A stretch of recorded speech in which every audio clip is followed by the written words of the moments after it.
कहानी super junction पर मेरी कहानियाँ देखने के लिए चैनल को सब्सक्राइब करें और बेल आइकॉन दबाकर मेरी कहानियाँ सबसे पहले अपने फ़ोन पर पाएं। मेरे प्यारे मित्रों, आज मैं आपके सामने कहानी लेखन का एक बहुत अद्भुत तरीका लेकर के प्रस्तुत हो रही हूँ। मेरी इस लघु कथा का नाम है हृदय परिवर्तन। ये एक प्रचलित कहानी है और ऐसा अद्भुत तरीका कहानी लेखन का पहले कभी आपने नहीं देखा होगा। तो चलिए शुरू करते हैं। बहुत बीती थोड़ी रही, पल पल गई बिताए, एक पल के कार ने क्यों कलंक लग जाए। केवल इतना ही दोहा सुनकर रुक मत जाइएगा, इससे संबंधित कहानी भी सुनाती हूँ जो एक सीख है। प्रचलित कहानी है ये, मैंने केवल इसे आकर्षित बनाने की चेष्टा की है। मेरे इस प्रयास को आप सभी अवश्य सराहेंगे। एक राजा को राज भोगते हुए काफ़ी समय हो गया था। बाल भी सफ़ेद होने लगे थे। एक दिन उसने अपने दरबार में एक उत्सव रखा और अपने गुरुदेव एवं मित्र देश के राजाओं को भी सादर आमंत्रित किया। उत्सव को रोचक बनाने के लिए राज्य की सुप्रसिद्ध नर्तकी को बुलाया गया। राजा ने कुछ स्वर्ण मुद्राएं अपने गुरु जी को भी दीं, ताकि यदि वे चाहें तो नर्तकी के अच्छे गीत व नृत्य पर उसे पुरस्कृत कर सकें। सारी रात नृत्य चलता रहा। ब्रह्म मुहूर्त की बेला आई। नर्तकी ने देखा कि उसका तबले वाला ऊँग रहा है। उसको जगाने के लिए नर्तकी ने एक दोहा पढ़ा। बहुत बीती थोड़ी रही, पल पल गई बिताए, एक पल के कार ने क्यों कलंक लग जाए।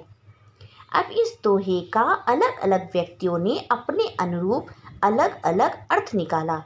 तबले वाला सतर्क होकर तबला बजाने लगा। जब यह बात गुरुजी ने सुनी तो उन्होंने सारी मोहरें उस नर्तकी के सामने फेंक दी। वही दोहा नर्तकी ने फिर पढ़ा तो राजा की लड़की ने अपने नौलखा हार नर्तकी को भेंट कर दिया। उसने फिर वही दोहा दोहराया तो राजा के पुत्र युवराज ने अपना मुकुट उतारकर नर्तकी को समर्पित कर दिया। नर्तकी फिर वही दोहा दोहराने लगी तो राजा ने कहा, बस कर, एक दोहे से तुमने वेश्या होकर के सबको लूट लिया है। जब यह बात राजा के गुरु ने सुनी तो गुरु के नेत्रों में आंसू आ गए और गुरु जी कहने लगे, राजा, इसको तू वेश्या मत कह, ये तो मेरी गुरु बन गई है। इसने तो मेरी आंखें खोल दी। यह कह रही है कि मैं सारी उम्र संयम पूर्वक भक्ति करता रहा और आखिरी समय में नर्तकी का मुजरा देखकर अपनी साधना नष्ट करने यहाँ चला आया हूँ। भाई, मैं तो चला। यह कहकर गुरु जी अपना कमंडल उठाकर जंगल की ओर चल पड़े। राजा की लड़की ने कहा, पिताजी, मैं जवान हो गई हूँ। आप आंखें बंद किए बैठे हैं, मेरी शादी नहीं कर रहे थे और आज रात में आपके महावत के साथ भागकर अपना जीवन बर्बाद कर लेना चाहती थी। लेकिन इस नर्तकी ने मुझे सुमति दी है कि जल्दीबाजी मत कर, कभी तो तेरी शादी होगी ही। क्यों अपने पिता को कलंकित करने पर तुली है।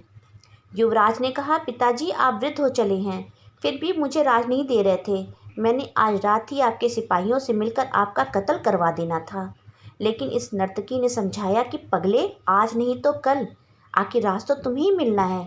क्यों अपने पिता के खून का कलंक अपने सर पर लेता है, धैर्य रख। जब ये सब बातें राजा ने सुनी तो राजा को भी आत्मज्ञान हो गया। राजा के मन में वैराग्य आ गया। राजा ने तुरंत फैसला किया, क्यों न मैं अभी युवराज का राजतिलक कर दूं।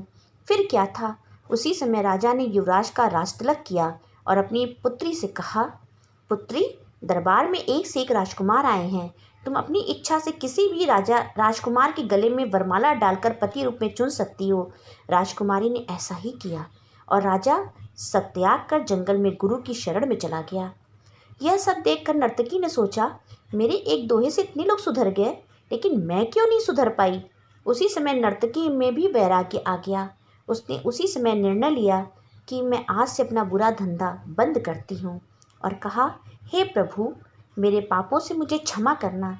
बस आज से मैं सिर्फ तेरा नाम सुमिरन करूँगी। समय आने की बात है, दुनिया बदलते देर नहीं लगती। एक दोहे की 2 लाइनों से भी हृदय परिवर्तन हो सकता है। बस केवल थोड़ा धैर्य रखकर चिंतन करने की आवश्यकता है। प्रशंसा से पिघलना नहीं चाहिए, आलोचना से उबलना नहीं चाहिए। निस्वार्थ भाव से कर्म करते रहें, क्योंकि इस धरा पर सब धरा रह जाएगा। सबका मंगल हो। जय हिंद, जय भारत। धन्यवाद। मेरे मित्रों, मेरी ये कहानी आपको अवश्य पसंद आई होगी। ये एक पोस्टर लघु कथा की तरह मैंने बनाने का प्रयास किया है और ये आपको अवश्य पसंद आ रही होगी। दोस्तों, मेरे मित्रों, आप मेरे चैनल को ज़्यादातर सब्सक्राइब नहीं करते हैं, तो मैंने बताया है कि मेरे चैनल को किस तरह सब्सक्राइब करना है। आप मेरे चैनल को सब्सक्राइब कीजिए और बेल आइकॉन बटन ज़रूर दबाइए, जिससे मेरी कहानियाँ आप तक सबसे पहले पहुँचें और आप उन्हें भी ज़्यादा से ज़्यादा शेयर कीजिए। धन्यवाद।